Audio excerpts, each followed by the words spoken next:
मजदूरों के बिहार आने का सिलसिला लगातार जारी है। महाराष्ट्र, गुजरात, पंजाब, कर्नाटक, राजस्थान से मजदूरों की लगातार घर वापसी हो रही है। ज्यादातर प्रवासी मजदूर स्पेशल ट्रेनों से घर वापस लौट रहे हैं, लेकिन इससे भी ज्यादा तादाद उन मजदूरों की है जो रिस्क लेकर यानी कि खतरा उठाकर पैदल ही सैकड़ों किलोमीटर का सफर तय कर रहे हैं। मुसीबतों का अंबार है उनके सर पर। यह सिर्फ बोझ और गठरी नहीं है, तो तमाम तरीके की परेशानियां झेलते हुए अपने गांव की ओर लौट रहे हैं ये मजदूर। कोई साइकिल से तो कोई निजी वाहनों के जरिए। लगातार मजदूरों के बिहार आने का सिलसिला बदस्तूर जारी है। ऐसे में सरकार के सामने भी कड़ी चुनौती है ऐसे लोगों की सेहत की जांच और इन मजदूरों को सुविधा मुहैया कराने की। लेकिन पैदल लौट रहे मजदूरों की तादाद का अनुमान लगा पाना सरकार के लिए भी टेढ़ी खीर से कम नहीं है। यही वजह है कि ऐसे प्रवासियों को खासी दिक्कतें उठानी पड़ रही हैं। प्रवासियों को लौटने के लिए बसों के इंतजाम तक नहीं है। लोग लिफ्ट लेकर ट्रकों के जरिए आने को मजबूर हैं। देखिए जरा, हजारों किलोमीटर लंबा सफर ये मजदूर कैसे इतना बोझ उठाकर तय कर रहे होंगे। अंदाजा लगाइए, चिलचिलाती धूप, गर्मी का मौसम, भूखे प्यासे ये मरीज अपने परिवार के साथ, किसी ने छोटे से मासूम बच्चे को गोद में उठा रखा है, किसी ने भारी भरकम गठरी उठा रखी है, तो कोई गर्भवती महिला है, कोई बीमार भी मजदूर है जो कि हजारों किलोमीटर लंबी यात्रा कर रहा है पैदल। आप सोचिए जरा कितनी परेशानी होगी। तो इस लॉकडाउन में, देशबंदी में सबसे ज्यादा कोई प्रभावित है और मजबूर है तो वो है हमारे देश के मजदूर। देश का निर्माता कहा जाता है इन मजदूरों को, लेकिन निर्माताओं की अभी किस तरह से परेशानियां हैं उसे देखकर लगता है कि इन निर्माताओं के लिए देश के जो जिम्मेदार लोग हैं वो निर्मोही हो गए हैं। हजारों प्रवासी मजदूर पैदल लौट रहे हैं अपने प्रदेश। कुछ लोग ट्रकों में लिफ्ट ले रहे हैं, कुछ साइकिल से यात्रा कर रहे हैं और कुछ लोग खाली नंगे पांव पैदल चल पड़े हैं अपने घर की तरफ। शायद किसी को फिक्र नहीं कि इनकी क्या परेशानी है, क्या तकलीफें हैं।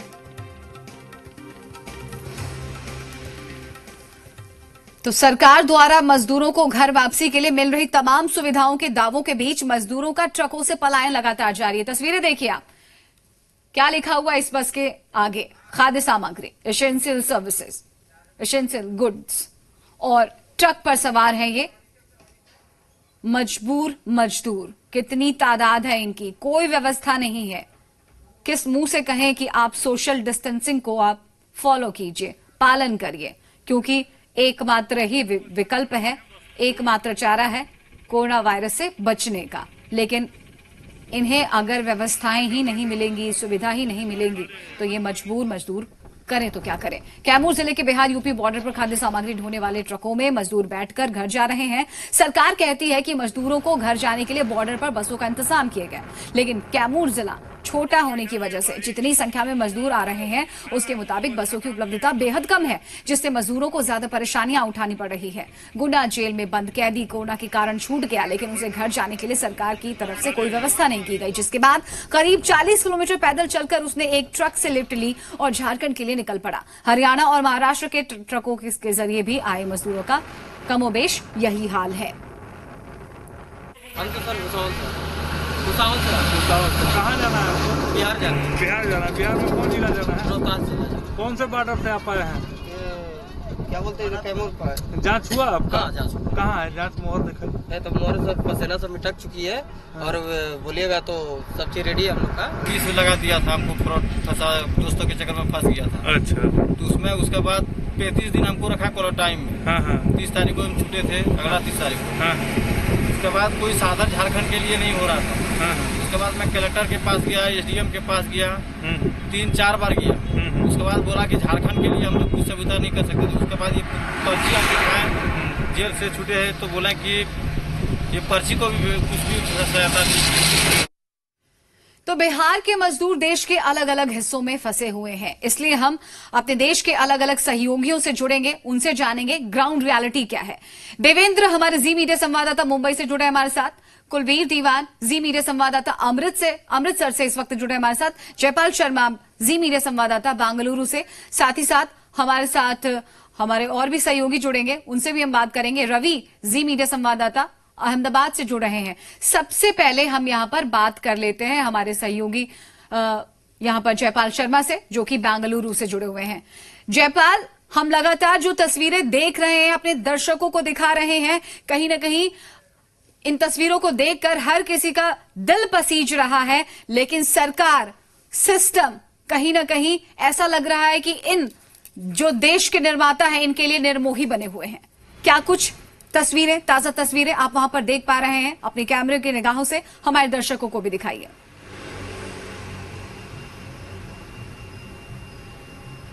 जी बिल्कुल, देखिए, जो कर्नाटक में मजदूरों की स्थिति है वो देश के अन्य राज्यों से बिल्कुल अलग नहीं है। यहाँ पर मुख्यमंत्री येदियुरप्पा ने आज से कुछ दिन पहले इस बात की अपील की थी मजदूरों से कि वो अपने प्रदेशों की ओर वापस न लौटें, क्योंकि मुख्यमंत्री ये चाहते थे कि निर्माण कार्य शुरू हो। लॉकडाउन 3 के शुरू होने के बाद कुछ ढील दी गई उन इलाकों में, और खास करके जो बिल्डिंग है, रियल एस्टेट का काम है, मेट्रो वर्क है, उनको दोबारा चालू करने की बात कही गई थी। उसमें सबसे बड़ी समस्या ये थी कि मजदूर कहां से आएंगे, और इसलिए मुख्यमंत्री द्वारा ये अपील की गई थी। हालांकि इसके जो है राजनीतिक प्रतिक्रियाएं हुई। कर्नाटक गवर्नमेंट ने अपने निर्णय को फिर एक बार पुनर्विचार किया। तो कल से, यानी कि कल से लेकर के 15 तारीख तक बिहार सरकार और कर्नाटक सरकार के बीच में इस बात की रजामंदी हो चुकी है कि रोज यहां से 2 ट्रेनें जो हैं वो बिहार और झारखंड के लिए रवाना होंगी। लेकिन जो स्थिति है कि जो मजदूर हमारे कर्नाटक के अंदर में आते हैं वो न सिर्फ बेंगलुरु में बल्कि कर्नाटक के अलग अलग हिस्सों में, यानी कि ये प्रवासी मजदूर जो हैं वो बेंगलुरु में भी हैं, ये मजदूर हुबली में भी हैं, ये मजदूर बीदर में भी हैं, यानी पूरे कर्नाटक में फैले हुए हैं। और अभी स्थिति ये है कि जो मजदूरों के लिए जो ट्रेन रवाना हो रही है वो सिर्फ और सिर्फ बेंगलुरु से जा रही है। कल आपके सामने वो दृश्य आए होंगे जहां आपने मैंगलोर स्टेशन के बाहर में देखा होगा कि हजारों की संख्या में मजदूर इकट्ठा हो गए थे, लेकिन वहां कोई स्पष्टता नहीं थी, वहां कोई क्लियर, यानी कि ये मिसकम्युनिकेशन है। जयपाल, कल जिस तरह से हमने देखा हजारों की तादाद में मजदूर इकट्ठा हो गए रेलवे स्टेशन पर बेंगलुरु में, वहां पर कहीं ना कहीं वो मिसकम्युनिकेशन था, गलत जानकारी मिली थी, जिसकी वजह से यहां पर मजदूरों को एक बार फिर से परेशान होना पड़ा। जी बिल्कुल, देखिए, समाचार आते हैं लेकिन मजदूर शायद उसकी तह में नहीं जाते, या रेलवे उनको सही तरीके से नहीं बता पाता, या रेलवे को उनके लिए सही तरह से इंतजाम करना चाहिए। इसमें रेलवे की जिम्मेदारी कम, क्योंकि ये जिम्मेदारी राज्य सरकार की है। राज्य सरकार को तय करना होगा, क्योंकि मजदूर सिर्फ बैंगलोर में नहीं है, मजदूर मैंगलोर में भी है, मजदूर दूसरे इलाकों में भी है।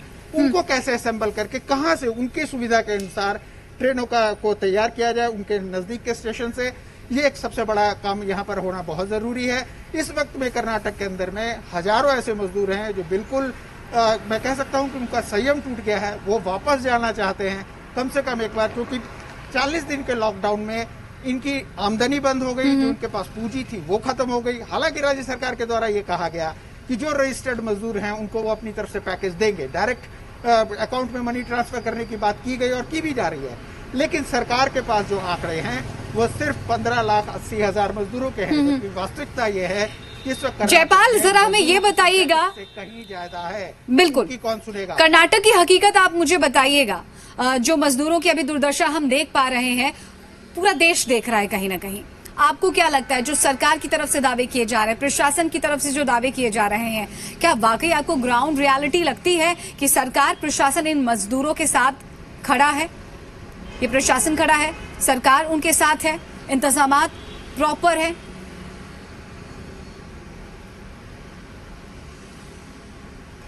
जी देखिए, जहां तक सवाल है राज्य सरकार का, तो मैं एक बात यहां कहना चाहूंगा कि लॉकडाउन की स्थिति से समाज का हर वर्ग गुजरा है। बिल्कुल, सरकार के ऊपर भी जिम्मेदारी है कि लॉकडाउन के बाद उसे प्रदेश को एक बार फिर से तैयार शुरू करना है, और इसलिए राज्य सरकार अपनी ओर से जो कोशिश कर रही है, लेकिन हाँ इतना जरूर है कि वो नाकाफी है। शायद संख्या बहुत ज्यादा है, जिम्मेदारियां बहुत ज्यादा हैं, इस वक्त में इकोनॉमिक कंडीशंस भी बहुत ज्यादा अच्छी नहीं है।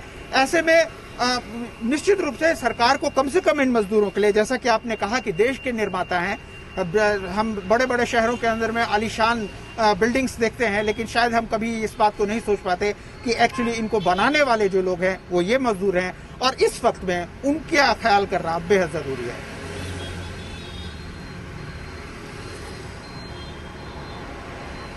अहमदाबाद से भी जो सहयोगी है रवि जी, ये भी हमारे साथ जुड़ गए हैं। रवि, अहमदाबाद में किस तरह की तस्वीरें निकलकर सामने आ रही हैं? मजदूरों की क्या हालत है?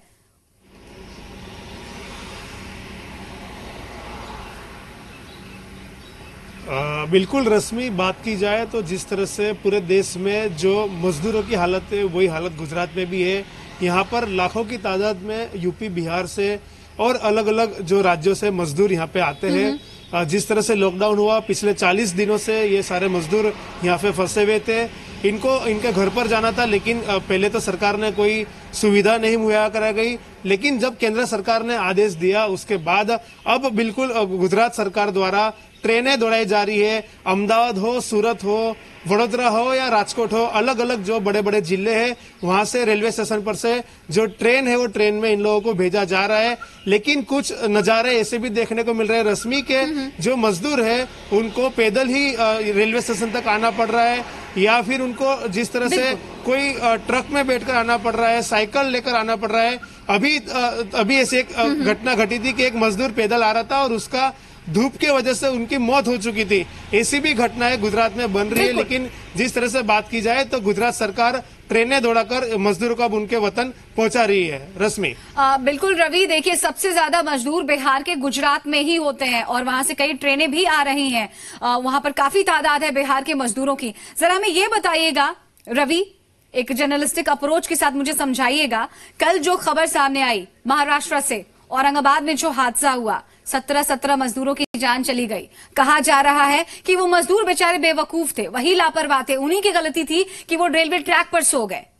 क्या यहां पर गलती सरकार और सिस्टम की नहीं है कि उनके लिए आदत इंतजामात नहीं किए जा रहे हैं, जिसकी वजह से क्या, जैसे आपने कहा कि कल एक मजदूर के साथ हादसा हुआ और हमने कई जगह खबरें देखी हैं, कहीं गर्भवती महिला भी हजारों किलोमीटर लंबी यात्रा करने के लिए यहां पर मजबूर नजर आ रही हैं, पैदल चल रही हैं।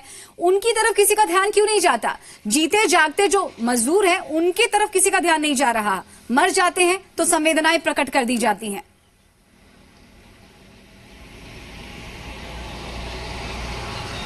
बिल्कुल रश्मि, जिस तरह से ये मजबूर मजदूर है उनकी तरफ किसी का ध्यान नहीं जाता। आपकी बिल्कुल सही बात है, क्योंकि आप देख सकते हैं कि जिस तरह से औरंगाबाद में जो घटना घटी है उसमें जो मजदूरों की ट्रेन से कटने से मौत हुई है, उससे पहले उन लोगों का ध्यान नहीं रखा गया, उनको कोई सुविधा नहीं गई। लेकिन जब वो इस दुर्घटना में मारे जाते हैं उसके बाद सरकार उनके लिए मुआवजा डिक्लेयर करती है। लेकिन जरूरत है जब मजदूर जिंदा है तभी उसका ध्यान रखा जाए, उसका ख्याल रखा जाए, उसको प्रॉपर वे से जो उसको जाना है वहां के लिए जो भी व्हीकल है उसका इंतजाम किया जाए। लेकिन ये सरकार करने में विफल साबित हो रही है। कहीं ना कहीं गुजरात में भी ऐसे नजारे देखने को मिल रहे हैं, चाहे वो अहमदाबाद हो, चाहे सूरत हो। यही चौंकाने वाली बात है, बिल्कुल यही अचंभित करने वाली बात है। हम कोई आम और खास की बात नहीं कर रहे हैं, लेकिन फिर भी हम देखते हैं मजदूर हजारों किलोमीटर लंबी यात्रा करने के लिए विवश है, मजबूर है यहां पर। लेकिन जब उनकी जान चली जाती है, जो औरंगाबाद में हादसा हुआ है, विभत्स नजारे देखने को मिले, तस्वीरें देखने को मिली हमें। लेकिन उसके बाद जब जांच अधिकारियों को भेजा जाता है तो स्पेशल विमान के जरिए भेजा जाता है, लेकिन ये इंतजामात जीते जी मजदूरों के लिए नहीं हो सकते। फिलहाल हम रुक कर लेते हैं माया नगरी का। मुंबई से हमारे सहयोगी देवेंद्र जुड़ रहे हैं। देवेंद्र, माया नगरी में किस तरह की तस्वीरें, वहां पर मजदूरों की क्या हालत है, या यूं कहें वहां भी शायद दुर्दशा ही हो रही होगी मजदूरों की?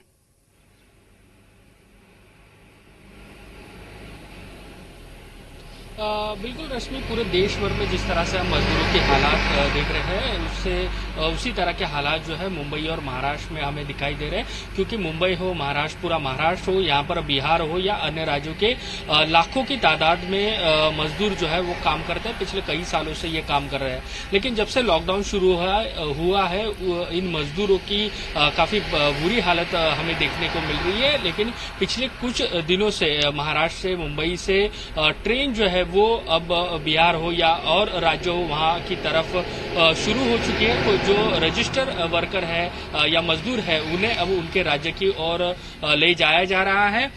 मुंबई है, ठाणे, भिवंडी, नासिक, इन जगहों से ट्रेन जो है अब शुरू हो चुकी है। कल मुंबई के तिलकनगर से एक ट्रेन जो है वो भी रवाना हुई है। लेकिन ऐसी तस्वीर पिछले हफ्ते भर से दिखाई दे रही है। लेकिन उससे पहले जो है मजदूरों की काफी काफी हालत जो है वो खराब खास करके मुंबई में देखने को मिली। अभी भी जो है मुंबई में ये नजारा देखने को मिलता है कि कई सारे मजदूर जो है वो पैदल निकले हुए हैं, स्टेशन की ओर जा रहे हैं या मुंबई के बाहर जो है वो जाने का पैदल ही प्रयास कर रहे हैं। तो कहीं ना कहीं कह सकते हैं कि मजदूरों को काफी दिक्कत जो है वो इन दिनों में झेलनी पड़ रही है। रश्मि, बिल्कुल, और दुर्भाग्य यही है देवेंद्र की सरकार सिस्टम को ये बात समझ में नहीं आती, उनका दर्द, उनकी तकलीफ महसूस नहीं हो पाती।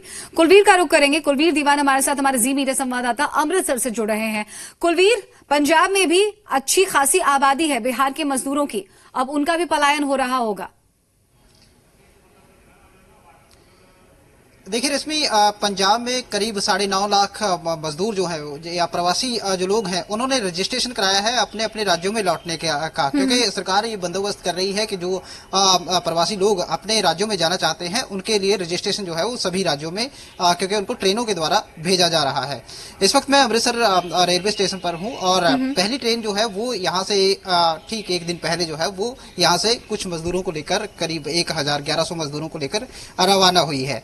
ये जो 9.5 लाख प्रवासी लोगों का आंकड़ा है, इसमें बिहार की एक बड़ी संख्या है, क्योंकि यूपी और बिहार के लोग ही ज्यादा पंजाब में प्रवासी मजदूरों के तौर पर काम करते हैं। लेकिन इतने सारे लोगों को ट्रेन में ले जाना की व्यवस्था जो है वो एक काफी बड़े लेवल पर सरकार को करनी होगी और एक उसमें काफी ज्यादा समय जो है वो लग जाएगा। और जिस तरह की प्रक्रिया है, ऑनलाइन प्रक्रिया करनी होती है प्रवासी लोगों ने इसमें रजिस्ट्रेशन के लिए, और सभी के पास ना तो सभी मजदूरों को इसकी जानकारी होती है और ना ही इस प्रक्रिया को समझने की जो है उनके पास स्मार्टफोन इत्यादि जो है वो व्यवस्था होती है।